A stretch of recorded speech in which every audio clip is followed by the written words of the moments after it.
vida. A gente consome, mas a gente não sabe muitas vezes o que está escondido atrás daquele alimento que a gente vê como alimento. Nosso olfato sente aí um aroma de alimento, um sabor, né, o paladar de alimento e que não é alimento. Hoje, doutor queridíssimo Roberto Navarro, clínico geral, nosso nutrólogo, vai contar sobre esse assunto. Bem-vindo. Obrigado, mais Carol. uma vez. Obrigado. Porque a história é mais ou menos essa, né? A gente verdade. bate um olho em algumas coisas e fala assim, isso aqui é um alimento, aquilo ali é um alimento. Então, veja bem. Talvez não. Talvez seja uma outra coisa, mas como ele é todo parecido com um alimento, Exatamente. a gente acha que é um alimento. E esses aditivos estão escondidos em muitas coisas, né? Às vezes vem no rótulo por obrigação da Anvisa, né, da legislação, mas o que eu acho que é o teor dessa pauta aqui, Carol, que eu achei fantástico quando vocês propuseram fazer. Só mandar um beijo, pai. Falei com você ontem no telefone, mas vai um beijo de coração aberto, meu paizão que eu amo, tá? Não pude estar presente, mas aqui um beijo pra você. Tá aí, bom, beijão. Vamos lá. É óbvio que a indústria, Carol, existe um lado da engenharia de alimentos que a gente também desconhece, que é tentar levar um alimento para o consumidor, tentando evitar que esse alimento seja contaminado por micro-organismos, Sim. que ele se conserve por mais tempo, que ele tenha o seu sabor preservado. Sim. Então, a princípio, o que a indústria faz é tentar utilizar recursos para que isso seja possível. Certo. O grande problema é que quanto menos mal a saúde faz aquele componente, talvez mais caro seja a sua utilização pela indústria. Perfeito. E isso é uma conta matemática perversa, porque a indústria precisa também de ter os teus custos otimizados, né, para que o seu produto não seja tão caro. O que me causou até uma boa surpresa, Carol, é que a indústria também está de maneira responsável tentando mudar muita coisa dos seus conservantes, dos seus corantes. E eu percorrendo rótulos vi muitos usando já os corantes naturais. Nós vamos falar já quais são, tá? Infelizmente talvez uma minoria, mas quem sabe com uma pauta como essa, Carol, a gente não consiga levar para quem está em casa assistindo uma chance maior de se safar de qual é o que eu não devo, qual produto eu devo ter preferência, vamos dizer assim. E, né? doutor Roberto, eu vou fazer um comentário aqui, me compreendam o que eu quero dizer. Isso não está relacionado muitas vezes, porque se a gente começar a consumir o que é melhor e exigir isso da indústria, que eu acho que é a forma inteligente, inclusive é o recado que a gente dá aqui, não é bater na indústria, não, pelo contrário, é exigir esta mudança. Isso. As pessoas diminuem a compra daquilo que não está legal e pedem que algo melhor seja colocado. Então, a venda daquele outro produto vai diminuir, essa empresa ela vai ter menos lucro, ela vai gerar certo problema que vai fazer com que ela venha com uma... Porque falaram assim, não está vendendo tanto o meu produto por causa da crise. A crise é um fator que, é assim. Agora, a comida, a gente não deixa de comprar. É o apelo de ser mais saudável, não é verdade, né, Carol? a gente corta tudo, mas a comida é o que a gente, né, você troca uma marca, você compra uma coisa, você para de comprar aquilo e troca por outro, mas a comida em si, você continua consumindo. Então, eu acho que aí está o lance. As empresas entenderem também que muitos produtos agora caíram na sua venda, que não é só história de crise, mas que as pessoas estão exigindo um alimento melhor. Isso é uma discussão, gente. Isso e é uma coisa crescente, viu, Carol? Todo mundo ainda engatinhando, mas eu acho que a cada ano as pessoas estão mais preocupadas com a qualidade do alimento. Sim. Né? Uma população pequena que não para de crescer. E a indústria vai atrás de não perder esse consumidor. Perfeito. E o que você falou, Carol, até para quem está em casa não entrar em pânico, né? O Brasil libera tudo, outros países não. Não, na verdade, o que acontece?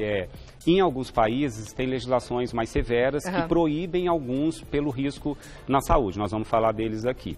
Teoricamente, outros países permitem quantidades baixas. Isso, teoricamente, é exigido um estudo mostrando que esse aditivo, nessa quantidade, não vai fazer mal numa porção do alimento que você vai comer. Tudo bem, Carol, só que o grande problema é que nenhum estudo mostra, primeiro, a repetitividade do uso.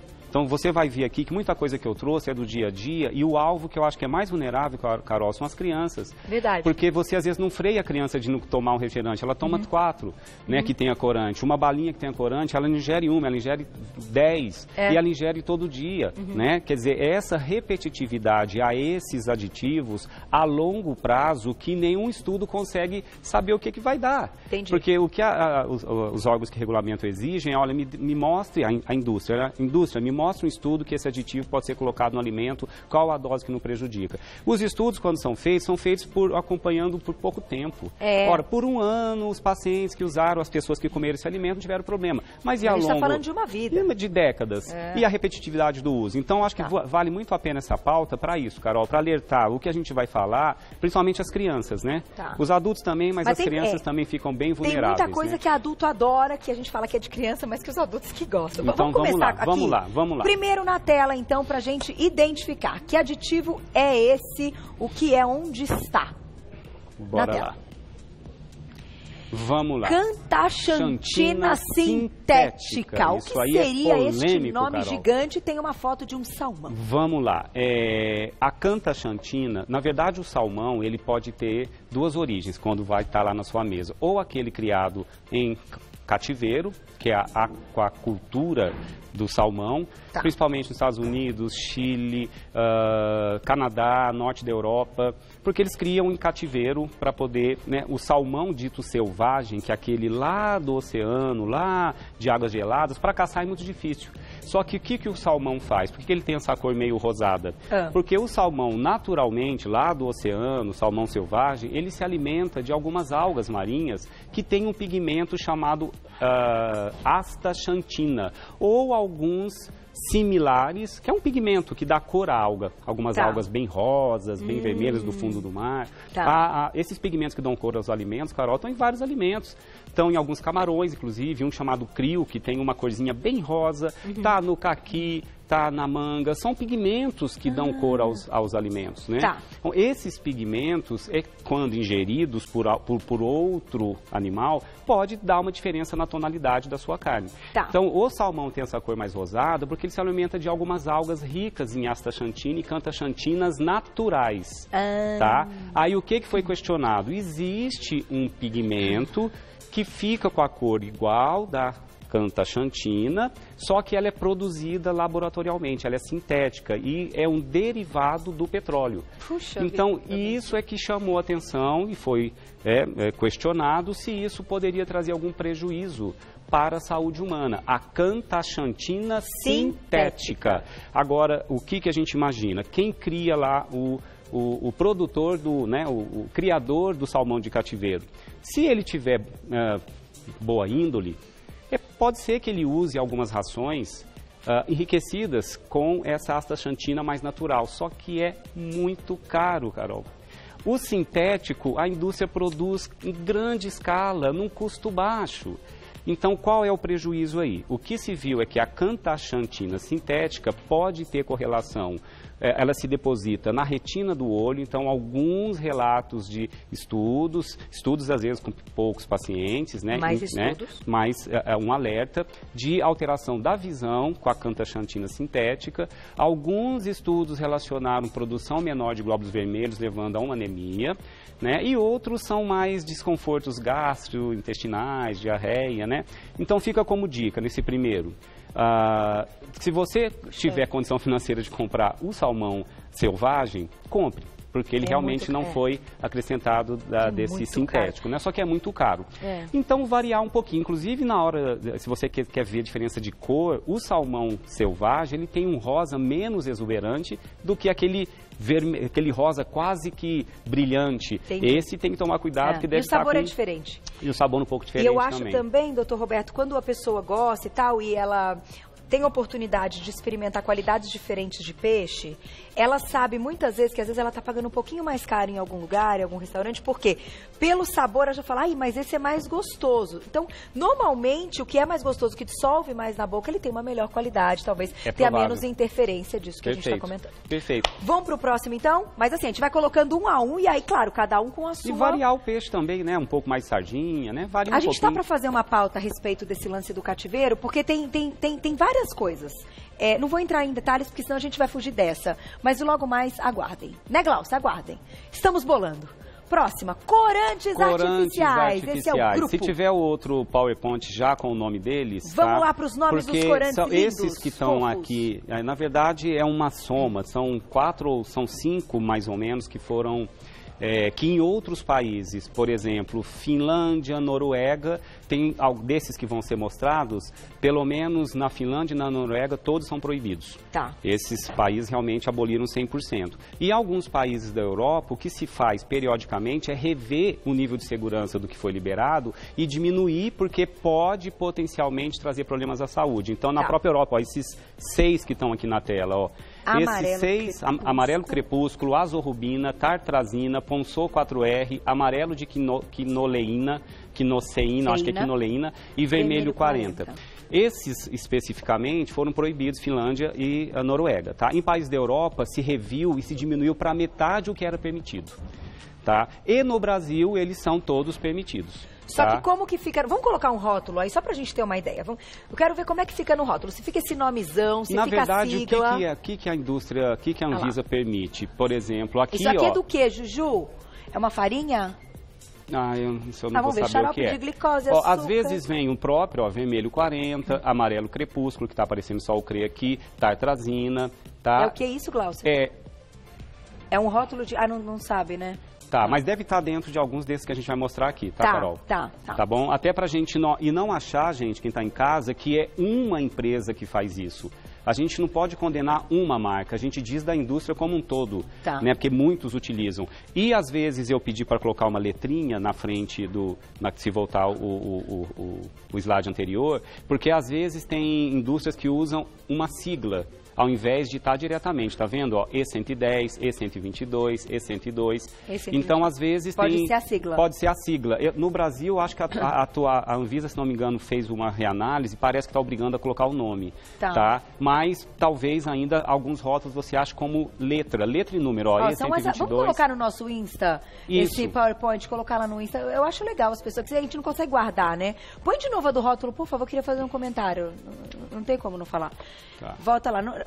Quando você começa a ler xarope de glicose, açúcar, óleo de palma, gelatina, ácido... Só isso aqui a gente já falou, né? Do xarope de milho. Então, já xarope, não é legal. Tudo isso aqui, nenhum aqui é alimento. Eu não achei um alimento aqui. E o óleo de palma? O óleo de palma. É o único alimento. Você não consegue saber o que é, porque tudo que você lê, você não lê assim, farinha do não sei o quê. Por isso... Palmito, tomate... Por isso não tem alimento, por isso se chama de aditivo alimentar. É tudo aditivo, doutor Roberto. Aditivo é aquilo que não é o alimento, é algo colocado no alimento. Não, mas aqui não tem nem alimento, aqui só tem óleo de palma. Tem os ingredientes aqui, é complicado. Tem comida, é complicado. A gente não consegue, vocês entenderam? As meninas pegaram para mostrar o rótulo, a gente não vai falar de marca de nada disso, mas a gente não consegue avaliar rótulo do que é isso? Tamanha quantidade de aditivos e palavras que não são reconhecidas como alimento. Vocês concordam? Uma coisa é alimento, outra coisa é produto alimentício, Carol. Já parou para pensar? Alimento é aquilo que está na sua forma integral. Produto alimentício é aquilo que é colocado, massificado, aditivo e te dado para comer. Então, eu acho que a gente precisa comer mais alimentos e menos produtos alimentícios. E menos essas palavras aqui. Aliás, tudo que eu vou mostrar hoje aqui é um produto alimentício, tá? E qual que é o risco da questão dos corantes, Carol? Voltando assim, o porquê que em alguns países é proibido. Primeiro que se associou para esses que foram relatados, né? Todos eles, principalmente que a indústria muitas vezes utiliza vários deles para dar tonalidades diferentes ao alimento. Eu pego o amarelo com o azul, com o vermelho 40 e dou um tom meio caramelo. Então, eu quero que esse alimento tenha essa tonalidade realçada. Então, quando se associa, pior ainda. A associação, por exemplo, do amarelo crepúsculo com o benzoato de sódio é um aditivo que muitos também utilizam, nem estava naquela lista. Associado ao vermelho 40, por exemplo, isso mostrou aumento de hiperatividade em crianças. Né? Qual que é o risco desses corantes? Hiperatividade em crianças, asma, bronquite, enxaqueca, diarreia, intolerância gástrica, dificuldade de concentração. E tudo isso a gente encontra onde? Nas balinhas? Aqui eu trouxe em lugares onde a gente não imagina que tem. Por exemplo, gelatina muitos acreditam que tenha mesmo, tá? Aqui gelatina... no rótulo se está escrito amarelo crepúsculo, tá? Então as gelatinas coloridinhas, No macarrão instantâneo se usa o amarelo crepúsculo para realçar a cor amarela, Carol. E a gente acha que não, né? Em balinhas de caramelo, se usa muito corante. Aquelas balinhas todas vermelhinhas, amarelinhas, azuis, essas tonalidades são por misturas de corantes, né? Nos refrigerantes, sabor laranja, todos eles. Onde você tem a cor mais laranja, amarelo, realçada, se usa parte desses corantes, né? Na margarina, Carol, eu trouxe a margarina, porque a margarina também, alguns fabricantes usam. É um refrigerantezinho desses, né, sem falar a marca, mas desses suquinhos prontos, né? Nesses, que eu gosto de chamar de fedositos, tá? Porque tem um fedor horrível. Mas são esses salgadinhos de pacote, né? E que tem aqui, olha a corzinha, ó. Olha a corzinha laranja, tá? Aqui tem corante, né? Então, esses aí a gente tem que tomar cuidado. Bromato de potássio. Na verdade, Carol, o bromato de potássio é proibido no mundo inteiro, tá? Inclusive o Brasil também não permite. Mas eu trouxe porque acabaram esquecendo de... Foi um assunto polêmico que caiu na mídia há uns anos atrás, depois o mundo parou de falar. O bromato, ele é colocado na panificação, no pãozinho, para ele assar mais rápido. Então você diminui o tempo de espera da fornada. Entendi. Só que o bromato, para você saber se o pãozinho tem muito bromato, ele é usado como fraudico, não é permitido. Se a legislação, se a fiscalização for na padaria achar o bromato, eles recebem multa, são até fechados, ele é proibido. Mas é quando ele esfarela demais, aquele pão muito esfarelento, que não é tão macinho, que você pega ele esfarela demais, fica aquele pozinho, geralmente eles são acrescentados de bromato. E o bromato pode trazer problemas na tireoide, hipotireoidismo, alguns problemas renais e alguns problemas no cérebro. Então ele é banido de todos os países. Inclusive do Brasil. Mas eu trouxe porque ele foi esquecido e as pessoas às vezes usam, comem sem saber, porque tem panificações que ainda fraudam. Então fiquem atentos, se esfarelar muito, não compre mais pão naquela padaria. Exatamente. Pode ter o bromato. E aqui vamos falar mais rapidinho, que eu sei que o tempo é curto. O Olestra, tá aqui, eu acho que não sei se é o próximo, tá? Mas a gente já pode mostrar diretamente aqui também. Daqui a pouquinho tem perguntinha, Glaucia, roupa Ser Bonita TV, adoro as perguntinhas do público. O Olestra foi uma invençãozinha também da indústria. O Olestra é um óleo que você pega um óleo específico e coloca junto com açúcar, com sacarose, e forma um triglicerídeo. Esse tipo de óleo foi bastante usado, hoje menos, porque qual que é o benefício? Ele é usado muito em fritura de salgadinhos, né, esses de pacotinho, batatinha chips, porque ele leva o alimento a aumentar a temperatura, é um óleo, tá? Então ele frita, só que ao mesmo tempo ele não é absorvido. Ele não consegue ser absorvido pelo intestino. Então não teria calorias naquele alimento, então você vai absorver menos calorias. Isso seria um apelo interessante. Só que, infelizmente, esse Olestra se mostrou, ele diminui a absorção de algumas vitaminas que precisam da gordura para ser absorvida. Vitaminas A, D, E e K. Então a indústria viu que realmente não era interessante manter a indústria utilizar. Em alguns países foi retirado, foi proibido. E em alguns países permite, desde que vem escrito a palavra Olestra. Para mostrar que é um óleo artificial, tá? Interessante. Tem nesses salgadinhos, tem aqui, tá? Eu acho que também tem que ficar em alerta. Não está se usando tanto mais pela indústria, Carol, mas tem algumas... Olha lá, se tiver escrito Olestra, evite, tá? Ou não coma sempre. Puxa vida. E aqui eu acho que seria interessante para a gente mostrar que ali é um chicletinho? É uma goma de mascar. Tem dois aditivos colocados como nome de BHT e BHA. Abreviatura hidroxibutilado, tolueno, a gente abrevia por BHT e BHA. Eles são usados como, para não deixar o óleo, a gordura oxidar e rancificar, mudar o gosto. São usados como também conservantes para não oxidar e são usados para não crescer bactérias, tá? Então é permitido no Brasil, não é permitido no Japão, não é permitido em vários países da Europa. Tá? Porque qual é o potencial do risco do BHT e do BHA? Ele pode ter um potencial cancerígeno, mutagênico. Então, por isso que alguns países proibiram, porque ele pode levar a um tumor, um câncer. Então, é óbvio que no Brasil é permitido em várias coisas. Eu trouxe só algumas coisas diferentes que a gente imagina que não tenha. BH? BHT e BHA. Tá? Geralmente vem escrito no rótulo, se não me engano, é obrigatório. Nos Estados Unidos é permitido. Só é proibido comprar chiclete americano também. Vamos ter que comprar chiclete japonês. Só é proibido. Vamos trazer chiclete japonês, nossa coordenadora oriental, né, Lari? E alguns países da Europa, eu não sei quais são, Carol, fico devendo essa informação, então, mas alguns países da Europa não é permitido. Chicletinho japonês, hein? Então, tem aqui em goma de mascar, Eles usam, tá, para poder conservar um pouco mais. Na cerveja tem, algumas marcas usam. Na manteiga, na manteiga, no bacon e nas farofas prontas, que também pode ser utilizado, né? Então, viu lá esse nome BHT, BHA, aí é que tá, Carol, não quer dizer que você comer vez ou outra vai te matar, tá? Porque é esse o raciocínio de quem regulamenta, da Anvisa. Não, vamos liberar em quantidade pequenininha, porque também ajuda a conservar o alimento, não apodrece, tá? Então, nessa dosezinha baixa, não vai fazer mal. Mas quem é que às vezes não repete todo dia o mesmo alimento? A pessoa come a manteiga no café da manhã. Então, se a gente pensar o que eu trouxe aqui, são alimentos do dia a dia que eu sugiro não exagerar na dose.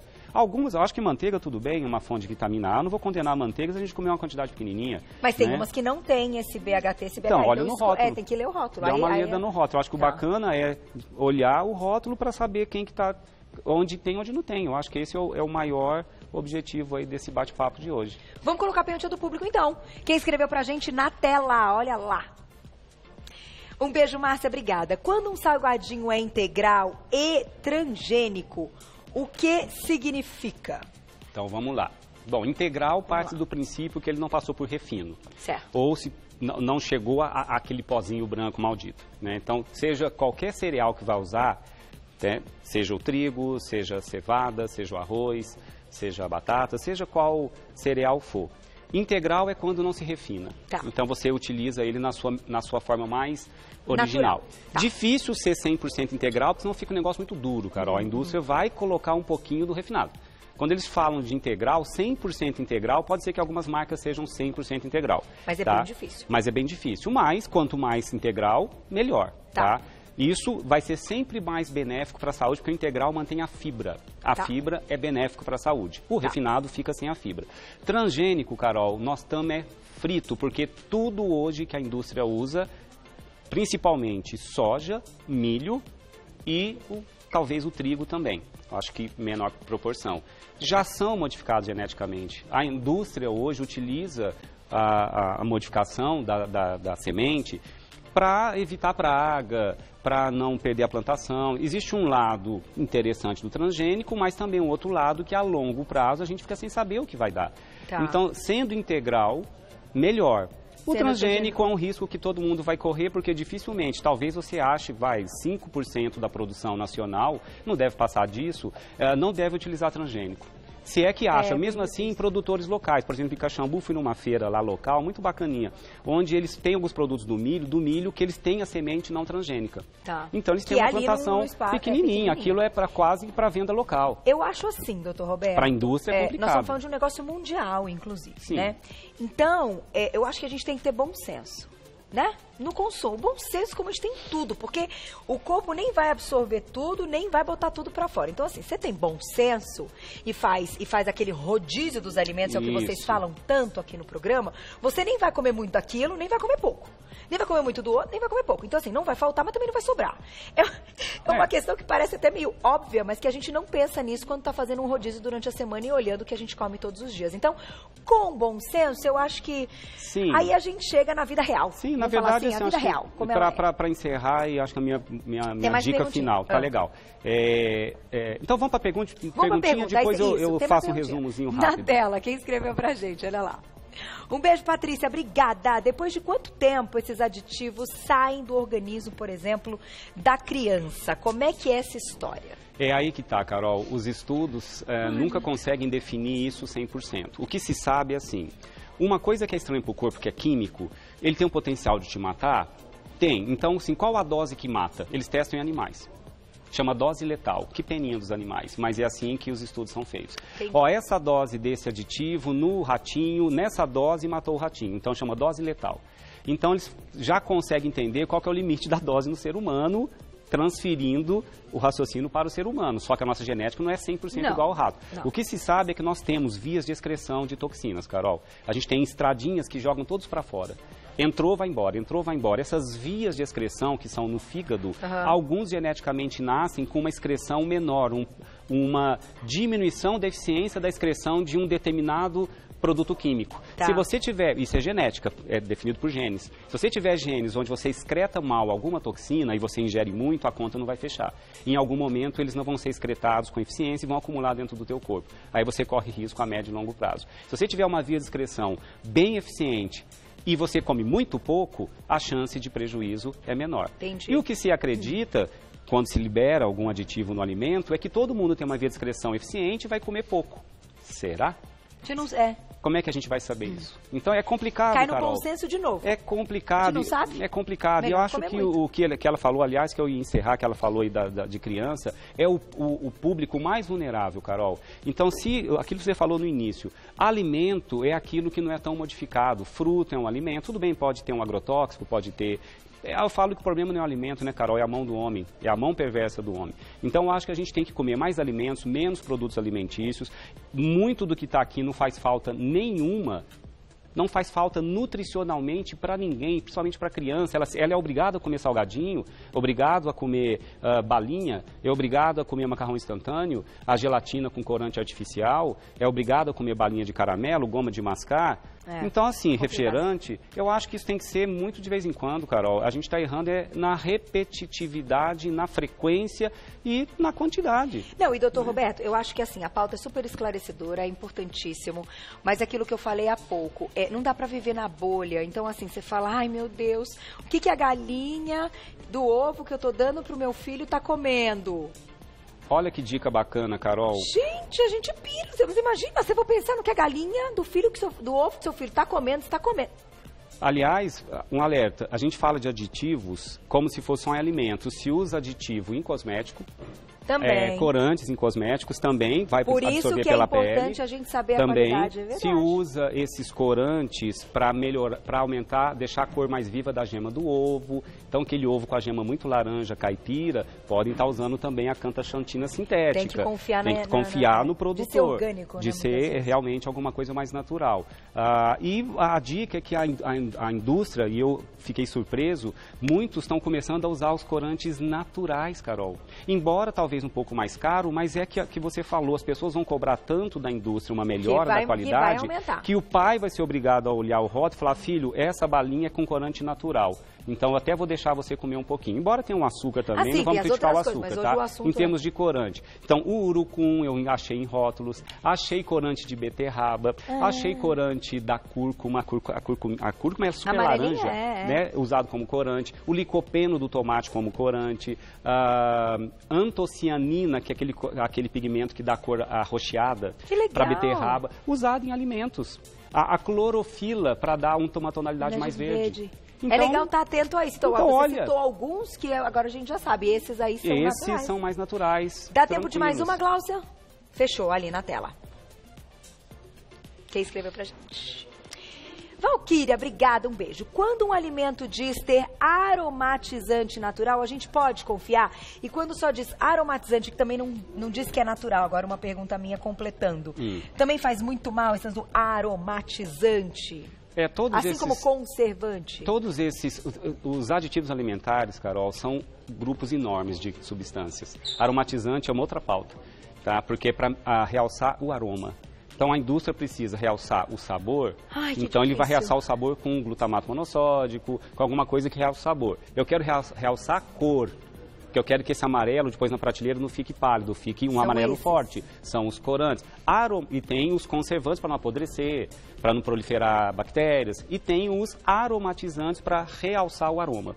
Como é a química do aromatizante, eu não sou engenheiro de alimentos para poder te dar a resposta exata, tá? Mas se fala que é natural, provavelmente eles têm alguma fonte natural desse aroma específico que a indústria quer. O corante natural. Exatamente. Então, eu acredito que se está escrito natural, é que existem algumas artimanhas, Carol, depois eu pesquiso isso, a gente pode falar isso mais para frente, de se é natural mesmo, aquele natural onde você pode ter uma palavrinha ali que não é 100% natural, mas o apelo de ser natural. A Anvisa está ficando mais chata, viu, Carol? E tem que ficar mesmo. Sim, a Anvisa, ela aqui no Brasil, inclusive, eu acho que a Anvisa ela tem assim, um papel interessante porque ela é mais severa para alguns setores, né?